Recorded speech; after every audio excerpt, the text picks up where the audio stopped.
Àquele que nos ama e pelo seu sangue nos libertou dos nossos pecados e nos constituiu reino, sacerdotes para o seu Deus e Pai. A ele seja a glória e o domínio pelos séculos dos séculos. Amém. Graça e paz, povo de Deus. Esta é a meditação no nosso culto familiar matutino e o texto da nossa meditação está em Efésios 4, do versículo 7 ao versículo 16. Efésios 4, de 7 a 16. Eu quero ler com você. E a graça foi concedida a cada um de nós, segundo a proporção do dom de Cristo.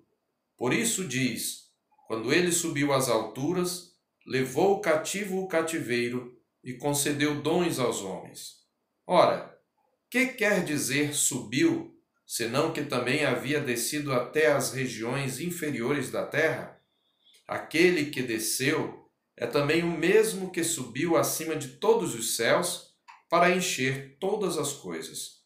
E ele mesmo concedeu uns para apóstolos, outros para profetas, outros para evangelistas e outros para pastores e mestres, com vistas ao aperfeiçoamento dos santos para o desempenho do seu serviço, para a edificação do corpo de Cristo, até que todos cheguemos à unidade da fé e do pleno conhecimento do Filho de Deus, à perfeita varonilidade, à medida da estatura da plenitude de Cristo, para que não mais sejamos como meninos, agitados de um lado para outro e levados ao redor por todo o vento de doutrina, pela artimanha dos homens, pela astúcia com que induzem ao erro. Mas, seguindo a verdade em amor, cresçamos em tudo naquele que é a cabeça, Cristo, de quem todo o corpo, bem ajustado e consolidado pelo auxílio de toda a junta, segundo a justa cooperação de cada parte, efetua o seu próprio aumento para a edificação de si mesmo em amor. Amém. Oremos. Senhor nosso Deus e Pai, bendito seja o teu nome, de eternidade em eternidade, e bendito seja o nome de nosso Senhor Jesus Cristo. Em nome de quem nos achegamos a Ti para suplicar que Tu nos conduzas pelo Teu Santo Espírito a compreender a Tua palavra e a aplicá-la à nossa vida, de acordo com a necessidade de cada um. Abre os nossos olhos, ó Deus, para que contemplemos as maravilhas da Tua lei. Nós te pedimos em nome de nosso Senhor Jesus Cristo. Amém. Meus amados irmãos, este texto fala sobre a dinâmica da edificação e do crescimento espiritual dos santos. E nós podemos dividir esse assunto abordado por Paulo no texto em três grandes fatores que envolvem essa edificação. Primeiramente, Paulo fala sobre o evento histórico fundamental da edificação dos santos.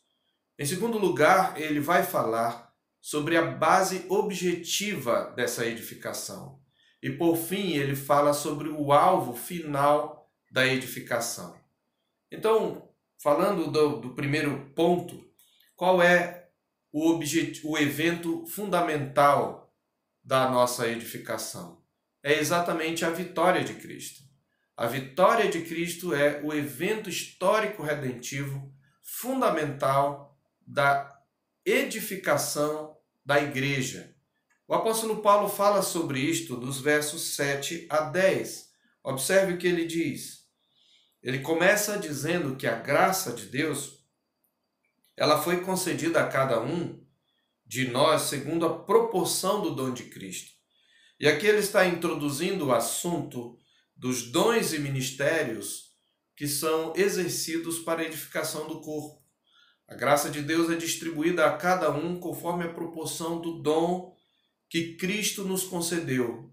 Então ele passa a falar de como Cristo nos concedeu esse dom, essa dádiva. E ele fala então da vitória de Cristo. Observe dos versos 8 a 10 que ele diz, por isso diz, quando ele subiu às alturas, levou cativo o cativeiro e concedeu dons aos homens. Aqui nesse verso 8 do nosso texto, o o apóstolo Paulo está citando outro texto da Escritura, que é o Salmo 68, versículo 18, que eu quero ler. Este salmo que Paulo cita, ele celebra originalmente a vitória do Senhor, de Javé, o Deus de Israel, como rei guerreiro sobre os seus inimigos. Lá está escrito, quase a mesma coisa que está aqui. Subiste às alturas, levaste cativo o cativeiro, recebeste homens por dádivas, até mesmo rebeldes, para que o Senhor Deus habite no meio dele. O apóstolo Paulo está aqui aplicando este texto a Cristo. No texto original, o salmista está celebrando a vitória de Javé sobre os seus inimigos. Javé, tendo vencido os seus inimigos, volta para Jerusalém num cortejo como rei guerreiro, trazendo esses inimigos manietados e trazendo também os despojos da guerra. No verso 24 desse Salmo 68, está escrito: viu-se, ó Deus, o teu cortejo, o cortejo do meu Deus, do meu rei no santuário. Os cantores iam adiante, atrás os tocadores de instrumentos de cordas, em meio às donzelas com adufes. Bendizei a Deus nas congregações, bendizei ao Senhor, vós que sois da estirpe de Israel. Por um lado, há uma descrição aqui de um ato litúrgico de Israel, quando ia peregrinando para cultuar a Deus, mas por outro, você tem aqui a celebração de Deus representado ali no Velho Testamento na arca, como rei guerreiro que trouxe ao seu povo vitória sobre os inimigos. Por isso que ele diz no versículo 22, do versículo 21, sim, Deus parte a cabeça dos seus inimigos e o cabeludo crânio do que anda nos seus próprios delitos. Disse o Senhor, de Bazã os farei voltar, falo-ei tornar das profundezas do mar, para que banhes o pé em sangue e a língua dos teus cães tenha o seu quinhão dos inimigos. Viu-se, ó Deus, o teu cortejo, etc. E no verso 18 anterior, ele diz, subiste às alturas, levaste cativo o cativeiro, recebeste homens por dádivas, até mesmo rebeldes. Então, o que o apóstolo Paulo está mostrando é que este salmo é um anúncio da vitória do Senhor sobre os seus inimigos e que se cumpre plenamente na vitória de Cristo, na sua obra redentora. Paulo, então, está interpretando o Salmo 68 e 18, aplicando exatamente a Cristo. Ele mostra que a vitória do Senhor Deus se deu, sobretudo, na morte, na ressurreição e na entronização de Cristo. Portanto, a vitória de Cristo aqui está sendo exposta pelo apóstolo como o evento histórico fundamental da edificação do povo de Deus. Evento este que foi pré-anunciado nas Escrituras em muitas passagens, entre elas o Salmo 68, 18, e evento que é cumprido na morte, ressurreição e entronização de Cristo. Por isso ele aplica o Salmo a Cristo nos versos 9 e 10. Observe o que ele diz. Ora, que quer dizer subiu, senão que havia também descido até as regiões inferiores da terra? Aquele que desceu é também o mesmo que subiu acima de todos os céus para encher todas as coisas. O que o apóstolo Paulo está aqui fazendo é demonstrando que quando Cristo ressuscitou, você sabe, a ressurreição de Cristo é o primeiro estágio da sua glorificação. Ele ressuscitou, ele subiu aos céus e ele foi entronizado à destra de Deus. E quando ele fez isto, ele levou cativo o cativeiro. No salmo original é preciso que se observe aqui que no salmo citado por Paulo, lá está dizendo, recebeste homens por dádivas. E aqui está dizendo, deste dádivas aos homens. Mas não há contradição. A figura aqui é uma figura militar, em ambos os textos. A figura militar é a seguinte, quando um rei guerreiro conquistava uma nação, ele despojava os inimigos, ele tirava deles as suas armas, a sua armadura, ele os manietava e ele os trazia de volta para o seu país e com eles as riquezas. e parte dessas riquezas, dessas dádivas que ele adquiria como despojo de guerra, ele dava à sua nação. Então, tanto era recebido esse despojo, como parte dele era concedido à nação. Então, Paulo aqui está aplicando a concessão dos despojos das riquezas por parte de Cristo. O contexto dessa entronização de Cristo como rei guerreiro é o mesmo que é utilizado pelo mesmo apóstolo Paulo em Colossenses 2,15, quando ele diz, está escrito lá, eu quero ler com você, está escrito assim, e despojando os principados e as potestades, publicamente os expôs ao desprezo, triunfando deles na cruz. Quando o general vencedor, ele conquistava uma nação, ele trazia os inimigos, geralmente eles vinham despidos, eles voltavam despidos, amarrados, acorrentados, né? E eles adentravam a cidade numa fila, onde o general estava à frente vinha uma trombeta, um mensageiro anunciando a vitória desse general, e atrás dele os inimigos manietados, e o povo jogava toda sorte de coisas de lixo nessas pessoas, nesses guerreiros derrotados, para humilhá-los, né? E os vaiava, né? E de alguma maneira os humilhava e os vilipendiava. E o Senhor Jesus fez isto com os principados e potestades. É isto que a palavra de Deus está dizendo. Ele não só derrotou o diabo, mas ele triunfou sobre ele, ele humilhou o diabo, ele derrotou, ele despojou o diabo. E ele conquistou as dádivas, aqueles que estavam escravizados pelo diabo. Então o pano de fundo é exatamente este. Como general vitorioso, após a purificação dos nossos pecados, por meio da sua morte, Cristo foi exaltado, entronizado nos céus e confirmou a sua vitória sobre o diabo, sobre o mundo, sobre o pecado e sobre a morte, libertando o seu povo eleito. Ele subiu às alturas, levou o cativo o cativeiro, e ele diz que o que quer dizer subiu, senão que antes havia descido às regiões inferiores da terra. Isto é, o Senhor Jesus chegou ao estado de humilhação, ao ponto de ser tratado como o pior criminoso. Ele sofreu uma morte de cruz. Ele foi ao estado último da humilhação, até as regiões inferiores da terra. Ele foi tratado como um pecador, embora jamais tenha pecado.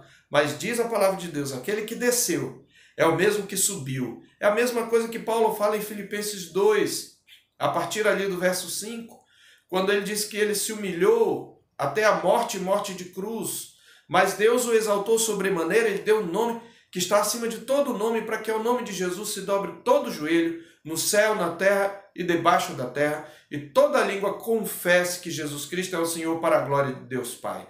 Esse evento histórico da exaltação de Cristo após sua morte, pela sua ressurreição e entronização, é o evento fundamental que deu origem, de fato, à igreja, é o evento histórico redentivo fundamental. E aí, então, em segundo lugar, ele vai mostrar qual é a base objetiva fundamental da edificação, ainda dentro desse assunto da vitória de Cristo.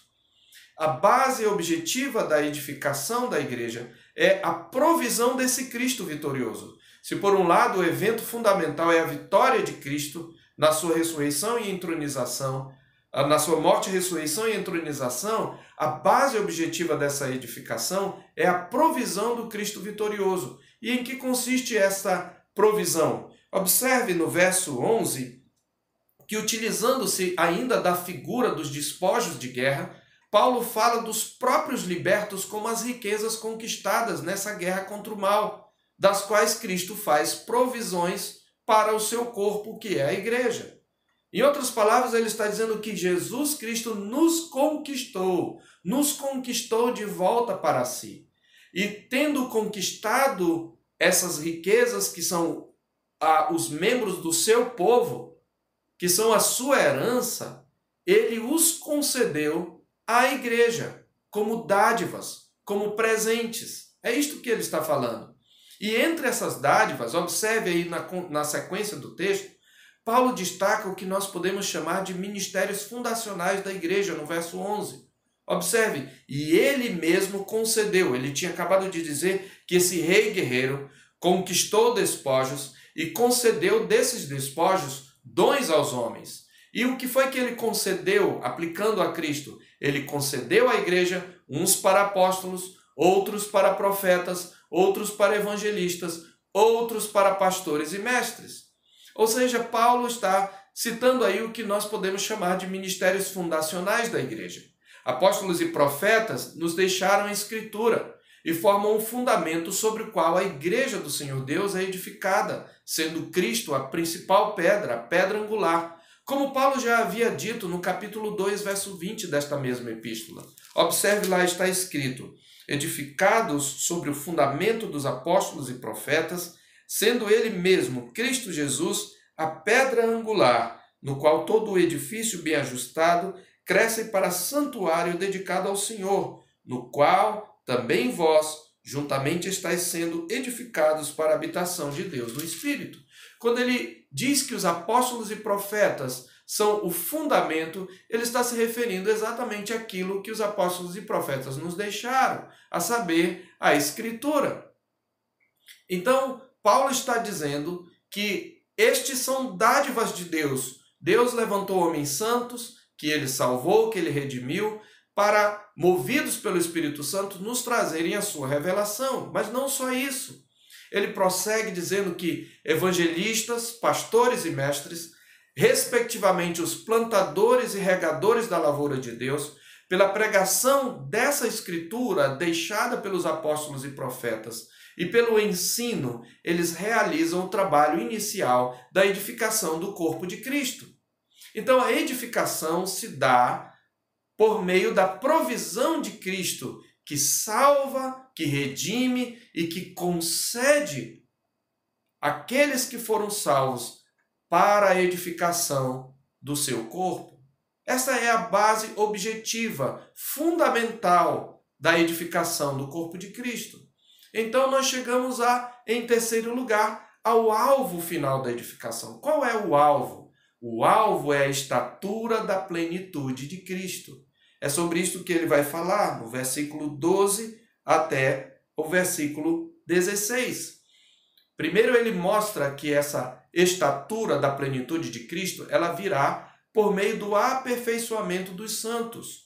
O alvo do ministério dos apóstolos e profetas que nos legaram a Escritura, bem como de evangelistas, pastores e mestres que a proclamam e ensinam, é aperfeiçoar os santos para o desempenho do seu serviço. Este é o que eu chamaria de um objetivo individual. Cada um daqueles que é salvo por Cristo é treinado, é equipado, é aperfeiçoado. Aliás, essa palavra, em diversas ocorrências, essa palavra aperfeiçoar, tem na Escritura o sentido de consertar.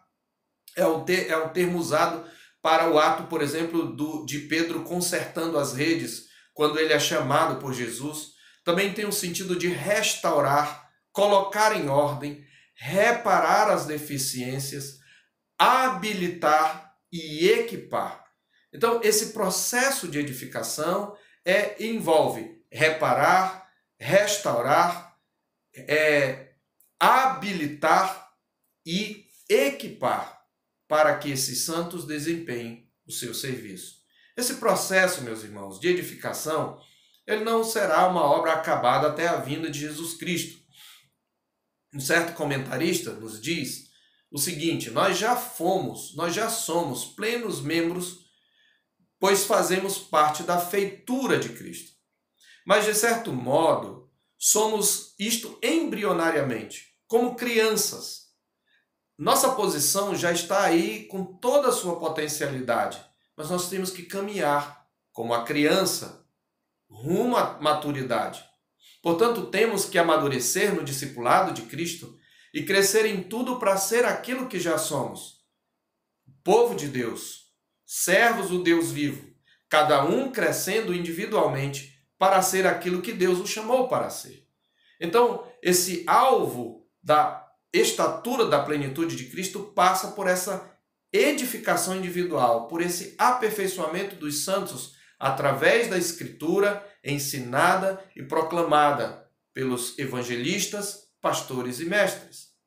Só que essa edificação individual não é o estágio final desse crescimento espiritual. Além da transformação individual, há também, meus irmãos, um objetivo coletivo, que é edificar o corpo de Cristo. Veja, ele diz que ele concedeu uns para apóstolos, outros para profetas, outros para evangelistas e outros para pastores e mestres, com vistas ao aperfeiçoamento dos santos, para o desempenho do seu serviço, para a edificação do corpo de Cristo. Então, os santos não são equipados apenas para se auto-beneficiar. Eles são equipados para edificar todo o corpo de Cristo. E isto tem como alvo a plena maturidade de todos em Cristo. É isto que significa a estatura da plenitude de Cristo. Observe o que ele diz nos versos 13 a 16. Até que todos, essa edificação do corpo de Cristo, ela deve ocorrer até que todos os membros da igreja do Senhor Jesus cheguemos à unidade da fé e do pleno conhecimento do Filho de Deus, à perfeita varonilidade, à medida da estatura da plenitude de Cristo. A expressão aqui remete à imagem de um homem adulto. O varão aqui é o Senhor Jesus. A igreja em Cristo é o novo homem, porque ela é o corpo de Cristo. Então, o que Paulo está mostrando aqui é que, assim como viajantes chegam ao seu destino, todos devem chegar a essa maturidade em Cristo. Todos aqueles que estão em Cristo devem chegar a esse estágio de maturidade que reflete de maneira substancial o caráter de Cristo. Paulo tem aqui em mente, meus irmãos, pessoas de diferentes origens de erro e de ignorância que chegam a uma compreensão crescente da única esperança e a uma dependência também crescente do único Senhor, e assim sendo, a uma apreciação progressiva do único corpo. Trata-se de uma profunda comunhão, de uma relação viva e pessoal, de um conhecimento experimental e relacional de Cristo. Não é apenas conhecer sobre Cristo, embora envolva isto, obviamente, envolve a questão doutrinária, mas é conhecer pessoalmente o Filho de Deus. Obviamente, isto passa pela sã doutrina. Portanto, meus irmãos, quando uma vida é restaurada pela pregação e pelo ensino do Evangelho, é para torná-la um instrumento útil na edificação de todo o corpo de Cristo. Cada um por todos, cada um de nós, até que todos cheguem à plena maturidade, até que todos tenham a mesma experiência plena da vida em Cristo, sendo tudo o que Deus o criou para ser nesse mundo. Isto significa maturidade, estabilidade espiritual, que Paulo expressa aqui, fazendo um contraste da figura do adulto com a do menino. Ele diz, para que não mais sejamos como meninos, agitados de um lado para outro, e aí ele muda da figura do menino para a figura de um navio, e levados ao redor por todo o vento de doutrina, pela artimanha dos homens, pela astúcia com que induzem ao erro. Então, a maturidade espiritual, ela está envolvida com a estabilidade doutrinária, com a firmeza doutrinária. Né? Aquele que está firme em Cristo não se deixa levar por doutrinas estranhas e variadas. Portanto, a vida restaurada por Cristo, ela é útil à edificação do corpo de Cristo. Tendo exposto isso, eu quero trazer aqui uma conclusão em 3 princípios e depois uma aplicação em 4 conselhos. Essas verdades podem ser resumidas nesses 3 princípios. Primeiro, Paulo está mostrando que a obra redentora de Cristo é o evento histórico fundamental da criação da igreja e sem a qual ela não existiria. Tudo o que nos tornamos, meus irmãos, como povo de Deus, só é possível ser em Cristo. Portanto, somente unidos a Cristo é que nós podemos crescer espiritualmente. E por isso é que Paulo, no verso 15, conclui: mas seguindo a verdade em amor, cresçamos em tudo naquele que é a cabeça. Quem é a cabeça? Cristo. Se você não está em Cristo, você não pode crescer espiritualmente. Você nem sequer está vivo espiritualmente. Você está morto. Todas as bênçãos da redenção, meus irmãos, só podem se tornar nossas mediante a nossa união mística com Cristo.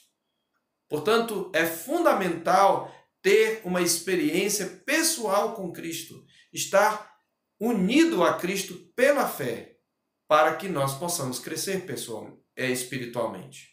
Em segundo lugar, nós aprendemos nesse texto que a Escritura é a base fundamental sobre a qual a igreja é edificada e sobre a qual ela cresce para a maturidade. Por isso é que Paulo diz que nós somos edificados sobre o fundamento dos apóstolos e profetas, sendo ele mesmo Cristo Jesus a pedra angular. É pelas Escrituras, meus irmãos, que nós chegamos ao conhecimento da verdade. E só podemos crescer em Cristo seguindo a verdade em amor. Se nós observarmos, nós veremos que esta expressão verdade, esse termo verdade, é um termo-chave aqui em Efésios. Se você olhar o capítulo 1, ele já havia falado que essa palavra da verdade foi que nos salvou, no verso 13. Em quem também vós, depois que ouvistes a palavra da verdade, o evangelho da vossa salvação, tendo nele também crido, fostes selados com o Santo Espírito da promessa, depois que ouvistes a palavra da verdade, que é o evangelho que nos salva. Então, esta palavra da verdade é nada mais do que a Escritura. Porque a Escritura nos mostra exatamente o caminho da salvação, o evangelho. Toda a Escritura aponta para Cristo. Então é pelas Escrituras que chegamos ao conhecimento da verdade e só podemos crescer em Cristo seguindo a verdade das Escrituras em amor. Logo, meus irmãos, a exposição fiel das Escrituras, bem como o estudo diligente, são indispensáveis ao alcance da maturidade espiritual. Sem Escrituras, não há crescimento. Em terceiro lugar, nós aprendemos neste texto que cada membro é um instrumento fundamental da edificação. Então, a obra redentora de Cristo é o evento redentor fundamental da edificação da igreja. A Escritura é a base objetiva fundamental da edificação e do crescimento da igreja. Mas cada membro do corpo é um instrumento fundamental dessa edificação. Esta é uma das ênfases deste texto. Observe que ele diz, primeiro, que os apóstolos, profetas, evangelistas, pastores e mestres foram dados à igreja para o aperfeiçoamento dos santos, para o desempenho do seu serviço, para a edificação do corpo de Cristo. Veja que a edificação do corpo de Cristo não é uma tarefa que é dos pastores e mestres e evangelistas. Ela é uma tarefa de todos os membros do corpo. Os pastores e mestres equipam os membros para servirem ao Senhor. E mais à frente ele diz que nós temos que chegar todos à unidade da fé. Então, unidos a Cristo, equipados através da sã doutrina, todos os crentes têm sua participação na edificação uns dos outros. Observe que Paulo, no verso 16, descreve a edificação como uma ação coordenada envolvendo todo membro e cada membro do corpo. Leia aí o verso 16 comigo. Ele diz, ele tinha dito, seguindo a verdade em amor, cresçamos em tudo naquele que é a cabeça, Cristo, de quem todo o corpo, bem ajustado e consolidado pelo auxílio de toda a junta, É pelo auxílio de toda a junta que o corpo é ajustado e consolidado. E quando ele fala de junta aqui, ele está falando daqueles membros menores. Ninguém sabe, ninguém consegue identificar a junta, né? A gente só percebe a importância da junta quando a gente tem problema nessa parte do corpo, né? Nas juntas. Mas é onde um corpo toca o outro, onde um corpo se liga, onde um membro se liga ao outro. Então, é uma ação coordenada do corpo, segundo a justa cooperação de cada parte, efetua o seu próprio aumento para a edificação de si mesmo em amor. Si mesmo aqui refere-se ao corpo. A figura é de um corpo vivo funcionando pelo movimento dos seus membros. Então, meus irmãos, Cristo vive no corpo, que é a igreja. Tudo vem dele, mas tudo funciona dentro das células do corpo, onde uma pessoa toca a outra, produzindo crescimento interno e externo do corpo. Portanto, o crescimento espiritual é uma experiência primordialmente corporativa, coletiva. Eis a razão, meus irmãos, porque não faz sentido você ser um desigrejado. Não faz sentido, porque a edificação ocorre no contexto do corpo. E não é uma comunhão meramente mística. Comunhão espiritual não significa que ela não é presencial. Essa é uma visão platônica. A comunhão é espiritual, mas ela envolve o presencial. Como é que eu posso edificar o meu irmão distante dele? Nós temos sentido isso nesse período e temos tentado nos conectar pelos meios alternativos que o Senhor Deus nos providenciou. Então, cada membro é um instrumento fundamental na edificação do corpo de Cristo. Eu quero então concluir com 4 conselhos práticos que nós podemos extrair daqui. Primeiro conselho, e eu queria ressaltar que essa meditação ela é uma expansão da devocional que nós tivemos pela manhã. A devocional que nós temos, Palavra da Verdade, ela trouxe exatamente essas verdades aqui de maneira mais resumida. Então você vai ter aqui uma revisão. Primeiro conselho: se você ainda vive como dono da sua própria vida, você permanece nos seus pecados. E o que você chama de crescimento espiritual é só uma ilusão mística pagã. Portanto, se você quer de fato crescer espiritualmente, você precisa converter-se a Cristo. Então, a minha palavra é para você que ainda não é um cristão. Abandone os seus pecados, arrependa-se dos seus pecados e venha para Cristo. Confesse a Cristo como Senhor e Salvador da sua vida. É só quando nós ouvimos a palavra da verdade, o evangelho da nossa salvação e cremos em Jesus, que nós somos selados com o Santo Espírito da promessa. Somente assim você experimentará um genuíno crescimento espiritual. Em segundo lugar, se você já é um crente no Senhor Jesus, leia, ouça e estude as Escrituras.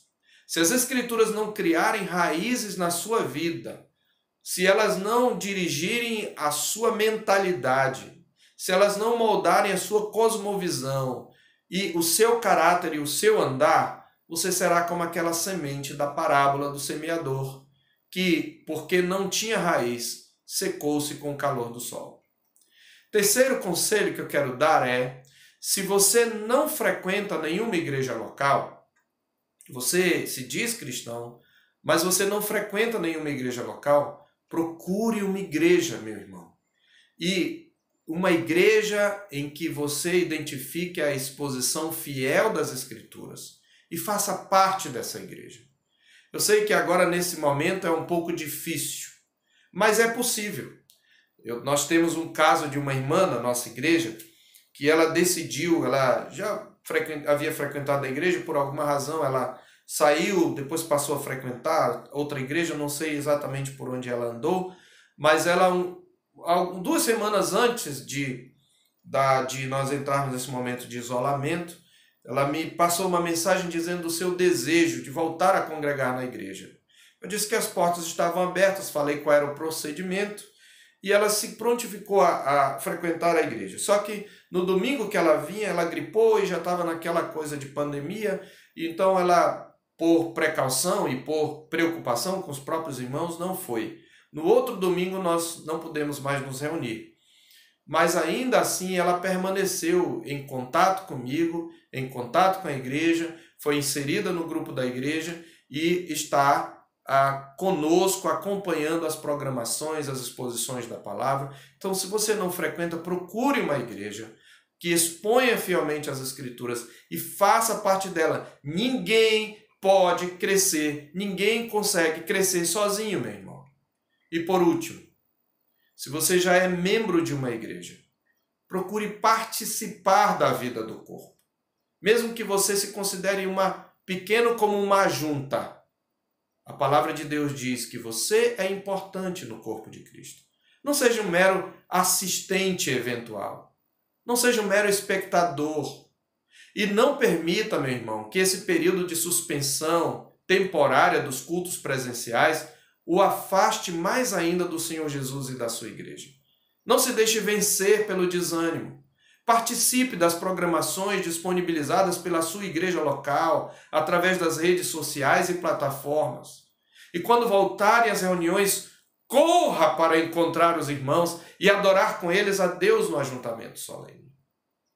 A igreja é fundamental para o crescimento, porque não só você pode contribuir, mas você é abençoado. Não é possível crescer senão como corpo de Cristo, como família de Deus. É só assim que nós podemos crescer. Esse é o alvo de Cristo para a nossa vida. Que Deus nos abençoe e nos conceda a graça, meus irmãos, de valorizarmos a obra de Cristo, a nossa relação com Cristo, as Escrituras e o ministério da pregação fiel das Escrituras, e que valorizemos também a comunhão dos santos. Deus nos abençoe e que a graça do Senhor Jesus Cristo, o amor de Deus e a comunhão do Espírito Santo sejam conosco e com todo o povo de Deus, hoje e para sempre. Amém.